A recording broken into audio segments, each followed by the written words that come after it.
Assalamualaikum warahmatullahi wabarakatuh. Innalhamdulillah nahmaduhu wa nasta'inuhu wa nastaghfiruh wa na'udzu billahi min syururi anfusina wa sayyiati a'malina may yahdihillahu fala mudhillalah wa may yudlil fala hadiyalah. Asyhadu an la ilaha illallah wa asyhadu anna Muhammadan abduhu wa rasuluh. Allahumma shalli wa sallim wa barik ala sayyidina wa nabiyina Muhammadin wa ala alihi wa ashabihi ajma'in, amma ba'd. Hadirin jamaah salat maghrib yang dimuliakan Allah subhanahu wa ta'ala, kita bersyukur pada Allah subhanahu wa ta'ala atas semua nikmat yang Allah berikan kepada kita semuanya. Mudah-mudahan kita senantiasa berada dalam ketakwaan kepada Allah Subhanahu wa taala sehingga Allah meridhoi kita semuanya. Amin ya rabbal alamin.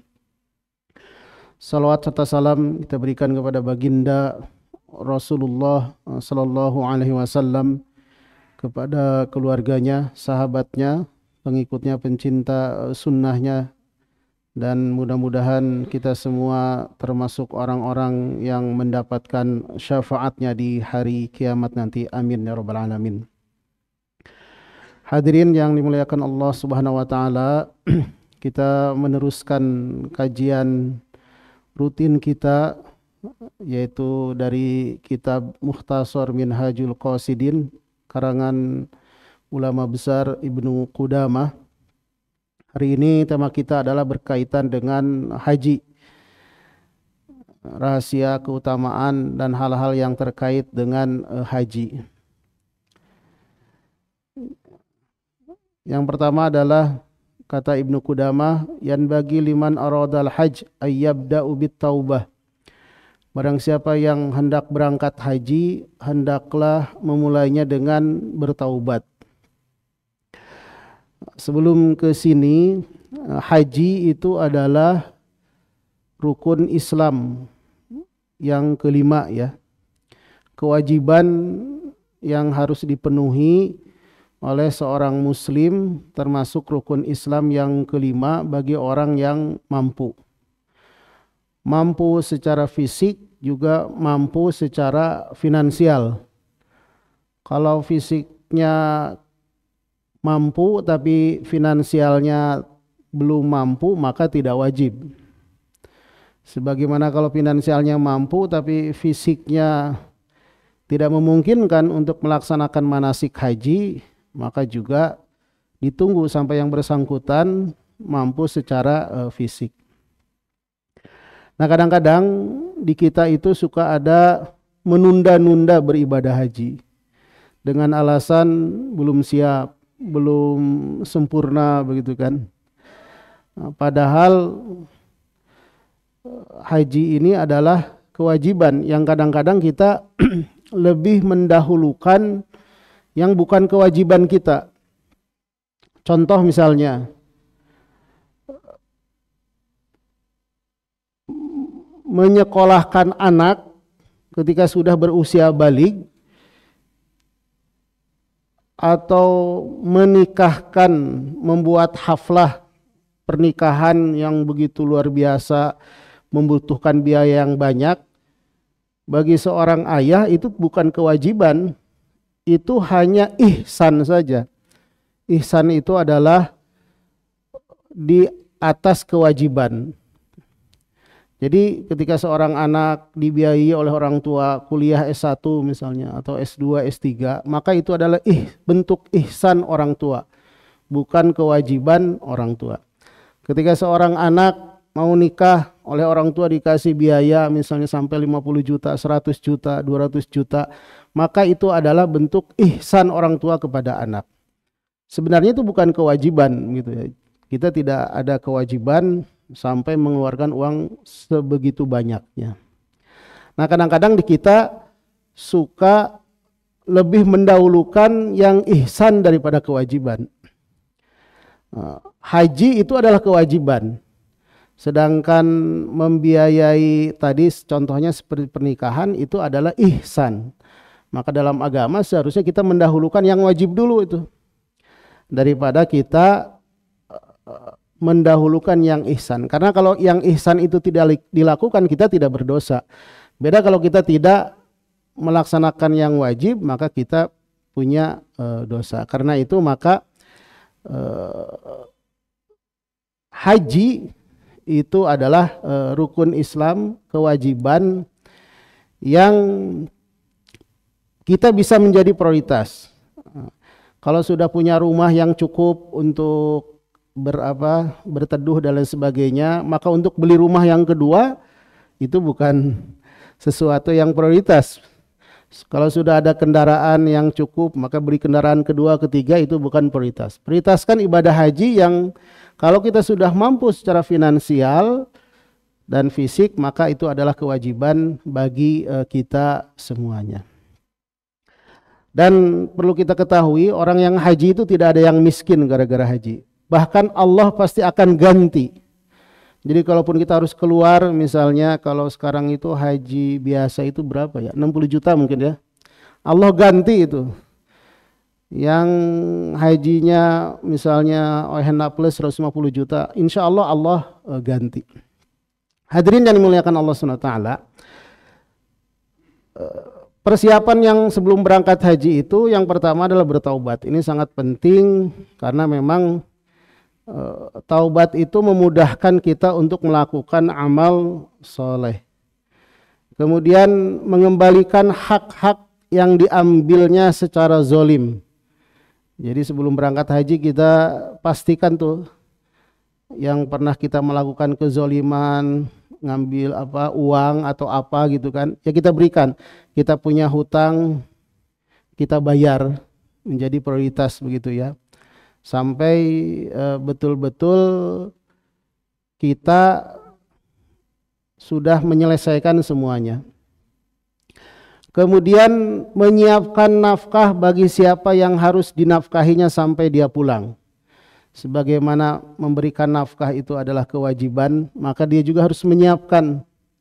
Ya kalau sekarang mungkin sudah ada ATM, dipersiapkan saja begitu buat anak-anak kita, buat istri kita kalau kebetulan kita saji sendiri begitu. Kemudian mengembalikan titipan yang ada padanya, karena kita tidak tahu. Ya kalau dulu kan dari Indonesia haji bisa sampai berbulan-bulan. Kalau sekarang perjalanan 12 jam sudah sampai Saudi begitu.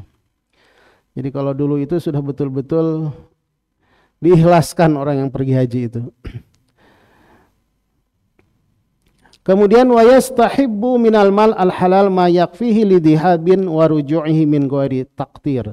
Membawa harta halal yang cukup sebagai bekal keberangkatan dan kepulangan tanpa harus menyedikitkannya yang memungkinkan untuk membawa bekal yang bisa menyantuni orang-orang fakir. Jadi harus ada bekal yang dibawa. Makanya ketika kita menyerahkan uang kalau haji biasa itu dikembalikan ya berapa ratus real begitu. Kalau sekarang berapa? 500 real mungkin ya. Kalau dulu 1.500, sekarang berapa Pak? 250? 250 real saja. 750 dari ongkos 750 real.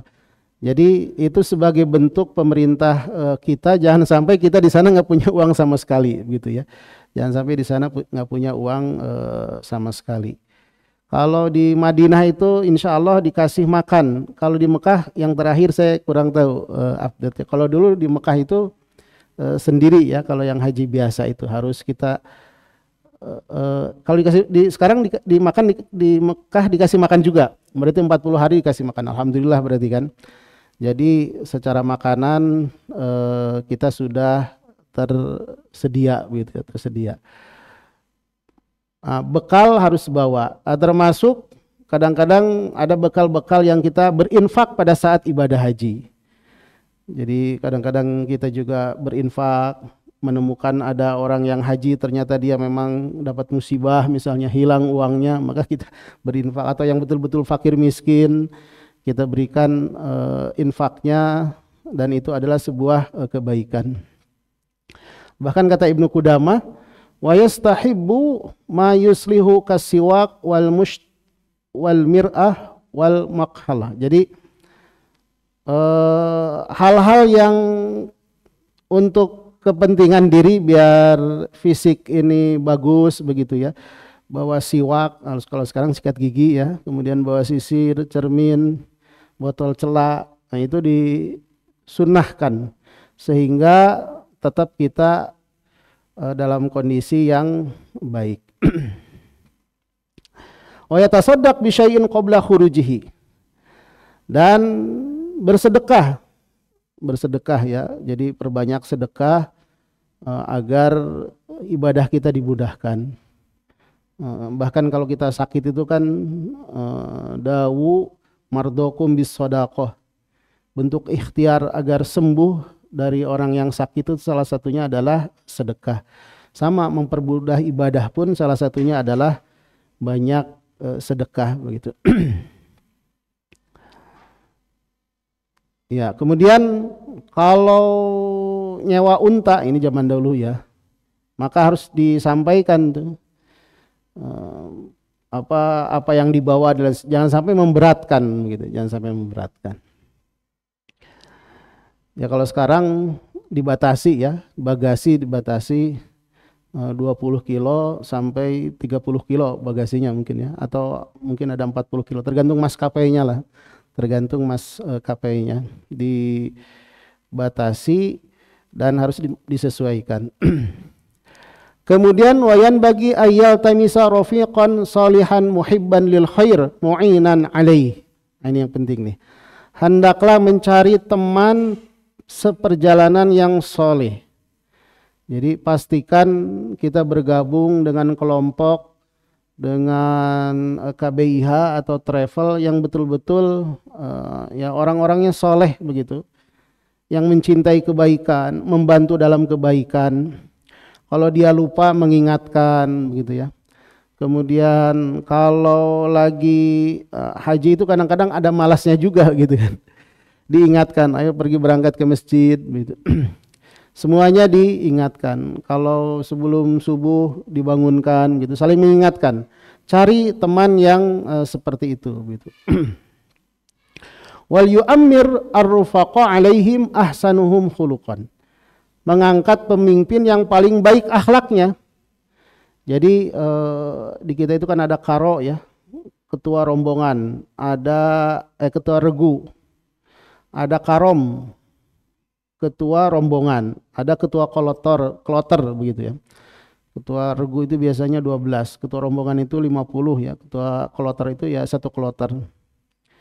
Maka pastikan pemimpin itu adalah yang paling baik akhlaknya. Karena kadang-kadang di sana penting, apalagi khususnya pada saat ritual hajinya. Dari mulai tanggal 8, 9, 10, 11, 12, minimal bahkan sampai tanggal 13. Jadi pemimpin yang betul-betul bisa kita percaya, yang akhlaknya baik begitu, yang kalau bisa sudah tahu tentang ilmu haji gitu. Jadi idealnya memang ketua kloter itu orang yang sudah pernah haji. Idealnya ketua, jangan sampai mengangkat orang yang tidak tahu sama sekali. Akhirnya fikihnya tidak sesuai dengan fikih yang diajarkan. Jadi kadang-kadang ngambil yang mudah-mudahnya saja begitu kan. Maka ini kaitannya dengan pemimpin ya.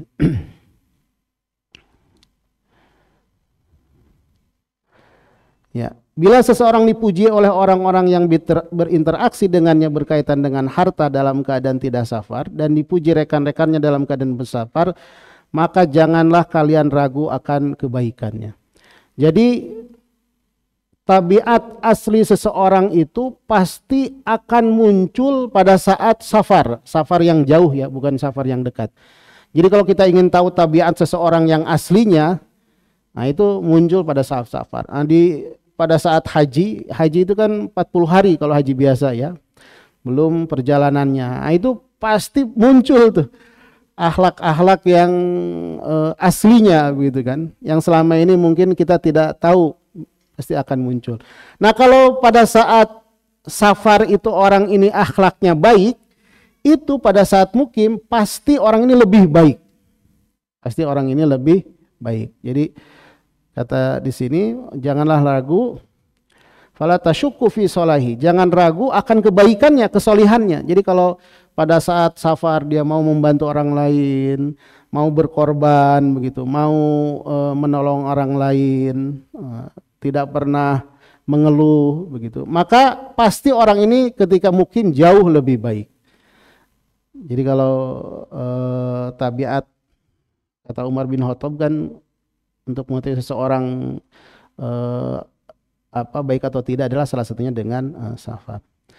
Kemudian hendaklah mengucapkan selamat tinggal kepada rekan-rekan dan saudaranya yang ditinggalkan, meminta doa meninggalkan kota pada hari Kamis. Jadi walimatus safar itu dalam rangka kita seperti ini. Walimatus safar itu tidak kalaupun tidak mengadakan tidak apa-apa, tapi kalaupun diadakan dalam rangka adalah kita minta doa, atau dalam rangka didoakan, kita ini didoakan oleh orang-orang yang mukim, sehingga perjalanan kita menjadi dimudahkan oleh Allah Subhanahu wa taala.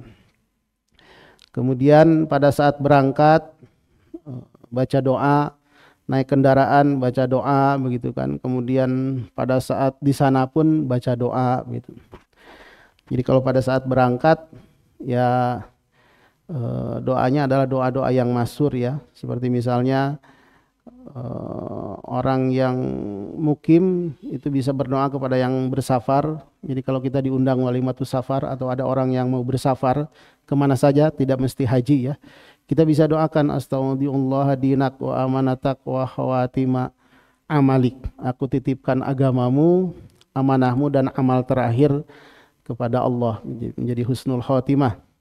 Atau doa bekal takwa, zawadakallahu taqwa wa ghafara danbaka wa yassaralakal khairu haitsu ma kunta.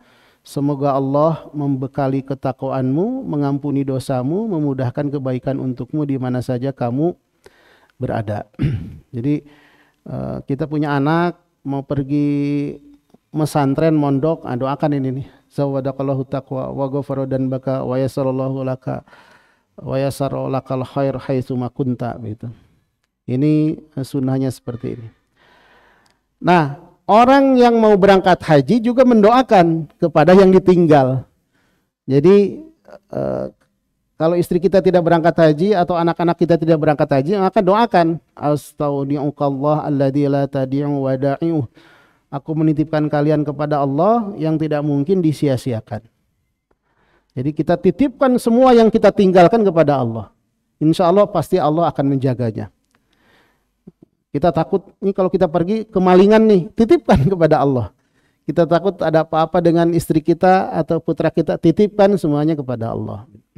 Kemudian di situ keluar rumah, baca doa, bismillahirrahmanirrahim, la haula wala quwata illa billah. Kemudian doa naik kendaraan begitu. Biasanya kalau naik haji pasti ada yang membimbing nih, yang tukang ngedoa itu. Subhanalladzi sakhkhara lana hadza wa ma kunna lahu muqrinin wa inna ila rabbina lamunqalibun begitu ya. Doa pada saat di kendaraan, di pesawat itu biasanya pasti akan ada yang membimbing, apalagi kalau kita di travel atau KBIH yang di situ memang ada pembimbingnya ya. Subhanalladzi sakhkhara lana hadza wa ma kunna lahu muqrinin wa inna ila rabbina lamunqalibun. Allahumma inna nas'aluka fi safarina hadzal birra wat taqwa. Kita minta kepada Allah dalam perjalanan ini kebaikan. Jadi semua perjalanan kita penuh dengan kebaikan. Wat taqwa, penuh dengan ketakwaan. Wa minal amali matardo, dan amal-amal yang diridhoi. Jadi kalau kita berkendaraan tidak mesti haji saja, ini doa yang bisa kita lantunkan. Makanya kalau kita lagi kendaraan ada sesuatu yang mengesalkan, misalnya ada orang sen kanan tiba-tiba dia beloknya ke kiri, misalnya kadang-kadang kita kesal. Nah kalau kita berdoa tadi kita istighfar saja. Jangan sampai pada saat kita mengendarai justru kita dilaknat oleh orang lain gitu karena kelakuan kita yang tidak pantas pada saat mengendarai. Misalnya naik motor ngebut, selip kanan selip kiri. Itu kan bikin kesal kadang-kadang. Nah, itu tidak sesuai nih. Itu bukan amal yang diridhoi. Wa minal amali ma tarda. Kalau kita doa ini, insya Allah itu akan terhindar ya. Kemudian Allahumma hawwin alaina safarana hada, ya Allah, mudahkanlah perjalanan kami begitu. Watwi anna bu'dah. Nah, kalau jauh dekatkan. Jadi kadang-kadang perjalanan jauh tapi kita terasa dekat begitu ya. Itu kan dari sini ke Saudi itu jauh berapa ribu kilometer begitu, 12 jam perjalanan kalau naik pesawat. Tapi kayaknya tahu-tahu sudah mau nyampe aja. Mungkin Allah tidurkan kita, jadi Allah berkahi perjalanan kita. Allahumma inni a'udzubika min wasa'i safar wa ka'abatil mandor, dan seterusnya gitu ya. Jadi ini doa-doa yang disunnahkan kita baca. Ya. Yang selanjutnya adalah adab-adab haji. Di antaranya haji ini harus fokus ibadah haji dari unsur perdagangan yang menyibukkan hati dan memecahkan konsentrasi begitu ya. Jadi pada saat kita haji pastikan niatnya betul-betul yang utama itu kita berhaji, bukan karena ingin dapat gelar, ingin disebut Pak Haji misalnya, enggak. Atau ingin dapat kalau kita haji naiknya status kita jadi naik, bukan. Tapi betul-betul karena Allah. Atau pada saat kita haji kita diperbolehkan urusan dunia, tapi tidak boleh melebihi. Dalam Quran kan laisa alaikum junahun antabtagu fadlam mir rabbikum. Tidak ada dosa begitu untuk mencari keutamaan. Fa idza afadtum min Arafat, kalau sudah wukuf di Arafat, fadkurullaha indal masy'aril haram, maka berdoalah kalian di masy'aril haram, di Muzdalifah begitu ya. Jadi selama kadang-kadang kan mungkin haji kita haji yang haji abidin atas biaya dinas misalnya kan, berarti kan kita tugas tuh, petugas haji gitu ya. Kami dulu waktu di Mesir, dari Sudan saya 7 kali haji, dan hampir rata-rata hajinya itu ya itu tadi memang kita petugas haji gitu ya, membimbing para jemaah haji jadi mutawif begitu kan.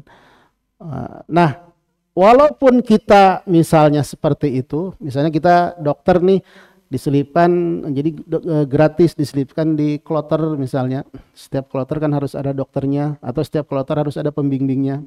Tetap yang paling utama adalah kita harus fokus dengan ibadah haji.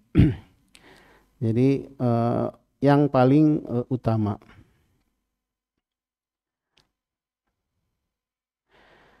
Kemudian ya, Allah Subhanahu wa taala dalam sebuah hadis itu sangat membanggakan orang-orang yang haji. Dalam hadis innallaha azza wa jalla yubahi bil haji wa al malaika fayaqul, Allah membanggakan jamaah haji kepada para malaikat. Unduru ila ibadi, lihatlah hamba-hambaku. Mereka datang atau ni sya'san ghabran, mereka datang dalam keadaan kusut, berdebu. Kalau dulu itu datang dari rumahnya untanya gemuk sampai ke sana itu kurus, saking jauhnya begitu kan. Min kulli fajjin amik, dari seluruh penjuru dunia datang kepada Mekah dalam rangka menyambut seruan Allah. Maka oleh Allah dibanggakan. Ushidukum anni qad ghafartu lakum. Jadi persaksikanlah sesungguhnya aku telah mengampuni mereka.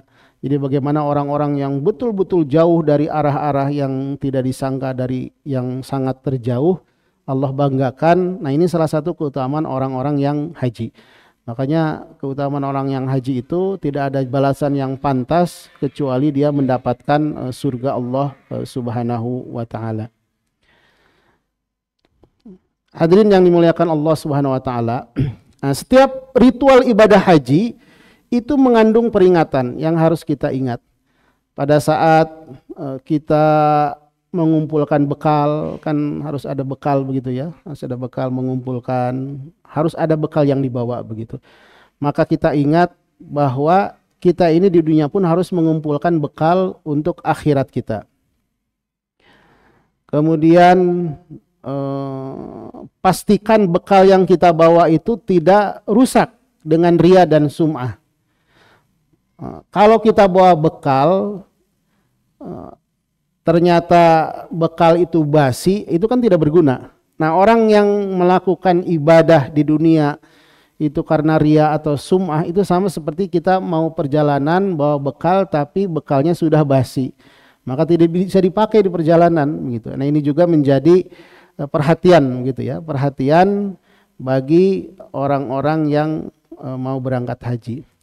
Kemudian ada peringatan ketika kita haji ini seakan-akan kita ketika ke padang mahsyar begitu ya, berjalan memakai kain ihram, tidak ada sedikit pun kain yang dipakai kecuali kain ihram. Nah, maka kita ingat ada waktunya nanti kita akan hanya pakai kain kapan saja. Maka ini mengingatkan kepada kita. Kemudian nanti di hari kiamat kita akan dipanggil oleh Allah. Maka kita pun di dunia ketika haji itu kan kita menyambut seruan Allah. Jadi semuanya mengingatkan kita dengan peristiwa-peristiwa hari kiamat yang membuat kita semakin dekat dengan Allah Subhanahu wa taala. Di antara peringatannya adalah pada saat berihram ya dengan kain kapan tadi ya. Kemudian pada saat kita mengucapkan talbiyah, labbaik Allahumma labbaik, labbaik la syarika laka labbaik, innal hamda wan ni'mata laka wal mulk la syarika lak, begitu ya. Jadi labbaik Allah itu kan ya Allah, kami penuhi panggilanmu. Maka kita ingat Allah berfirman wa adzin fin nasi bil hajj, dan berserulah kepada manusia untuk mengerjakan haji. Jadi di sini Allah memerintahkan Nabi Ibrahim untuk menyuruh memanggil semua manusia agar mengerjakan ibadah haji. Maka kita panggil memenuhi, ya Allah saya ini dalam rangka memenuhi panggilanmu, sehingga membuat kita menjadi lebih semangat. Memang kita ini berhaji itu memenuhi panggilan Allah Subhanahu wa taala.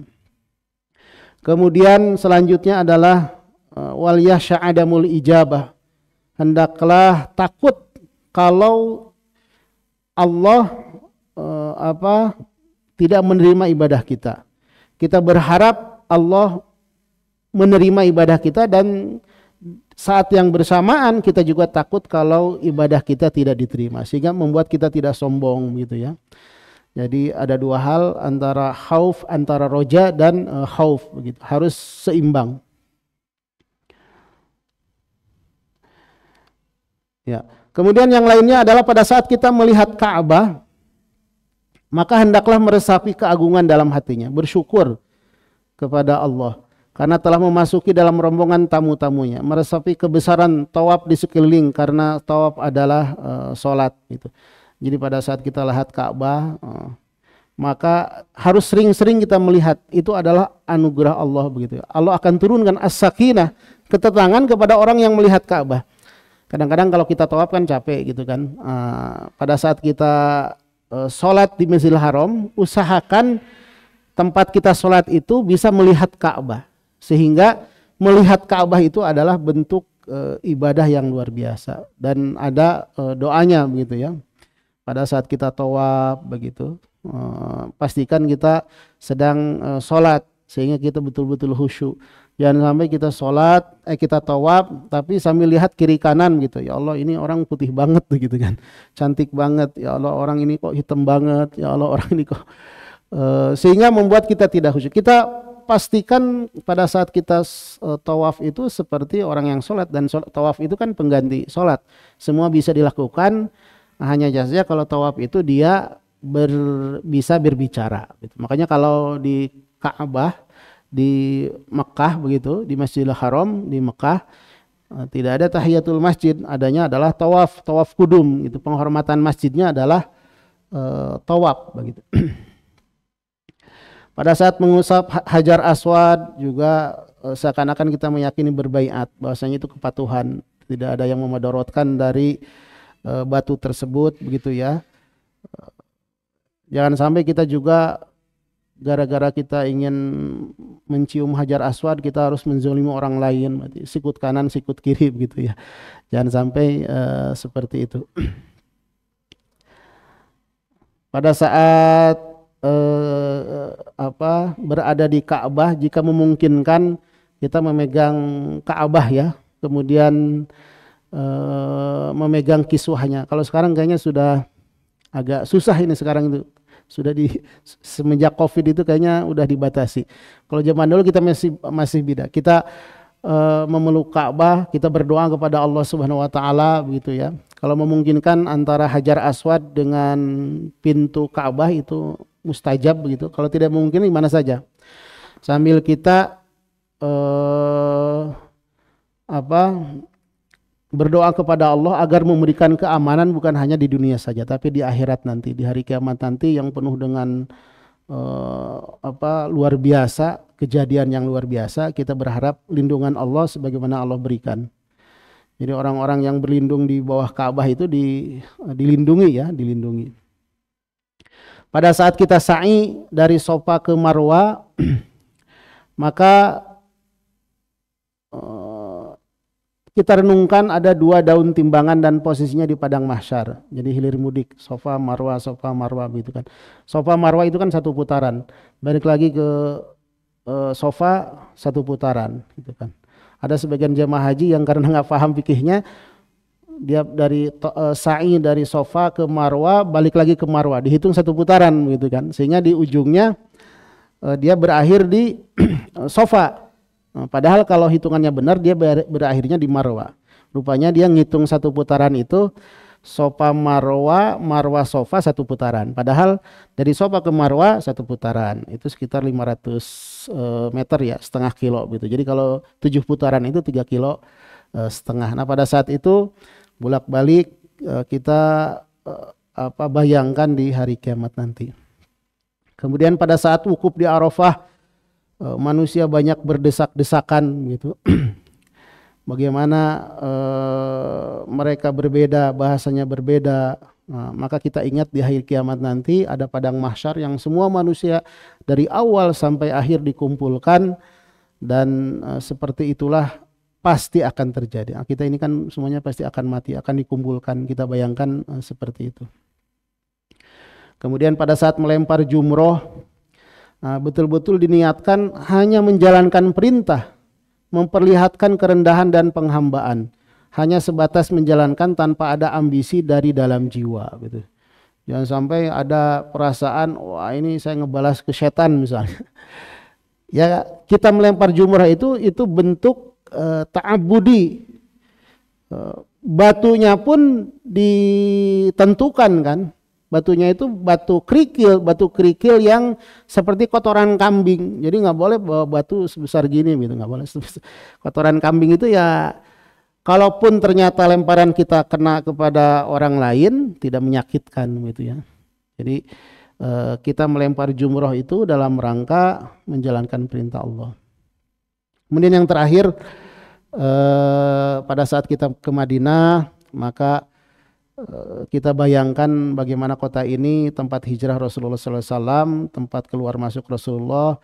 Kita berada di Rasulullah, kita sampaikan salam begitu ya, berziarah ke makam Rasulullah sampai kita mengucapkan salam begitu, maka Allah akan sampaikan salam kita kepada Rasulullah SAW. Hadirin yang dimuliakan Allah SWT, masih ada waktu. Silahkan kalau ada pertanyaan. Jadi terkait ibadah haji ini, yang pertama adalah haji adalah kewajiban rukun Islam yang kelima. Yang kedua adalah ternyata setiap momen-momen manasik itu ada hal-hal yang bisa kita ambil pelajaran untuk memperkuat keimanan kita semuanya. Silahkan kalau ada yang bertanya, masih ada 5 menit lagi. Tafadhol. Ya silakan.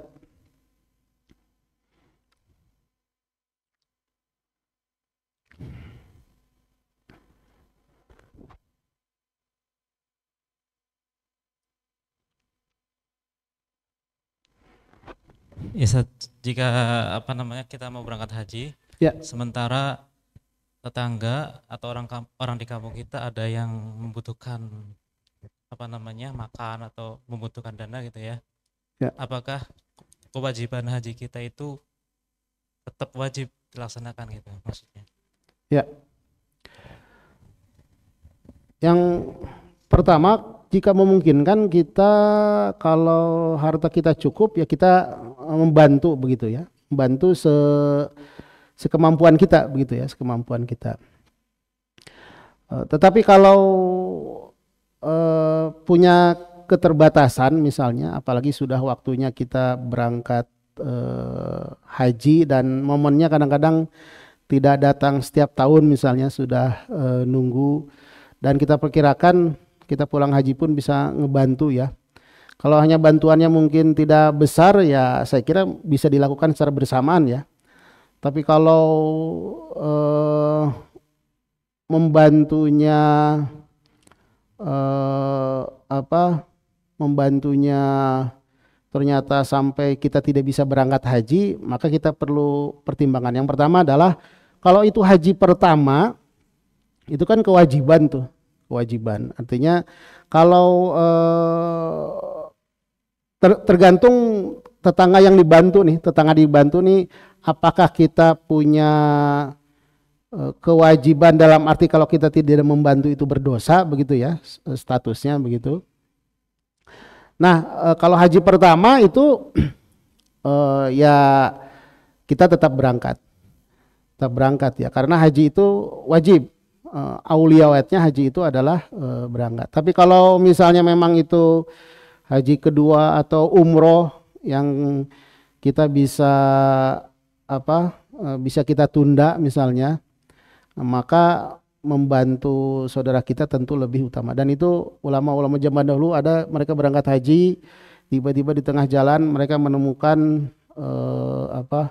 menemukan ada seseorang yang memakan bangkai, rupanya dia sudah nggak ada makanan begitu, maka dia kasih semua bekal haji, dia balik lagi gitu kan, balik lagi begitu kan, balik lagi sehingga ternyata pahalanya itu sama seperti pahala berhaji gitu. Jadi kadang-kadang jadi kalau memang itu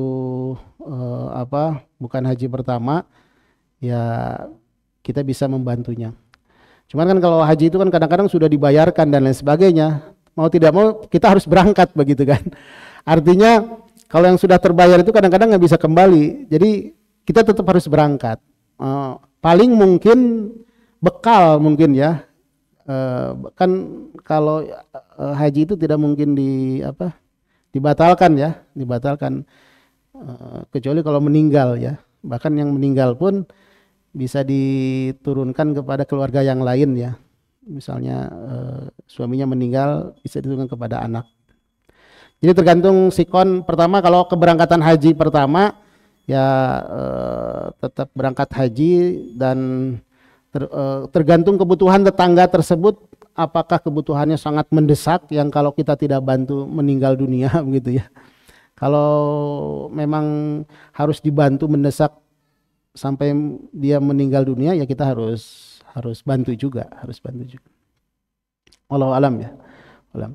Terima kasih sudah masuk waktu Isya. Kita tutup dengan doa kafaratul majlis. Subhanakallahumma bihamdika asyhadu an la ilaha illa anta astaghfiruka wa atubu ilaik. Assalamualaikum warahmatullahi wabarakatuh.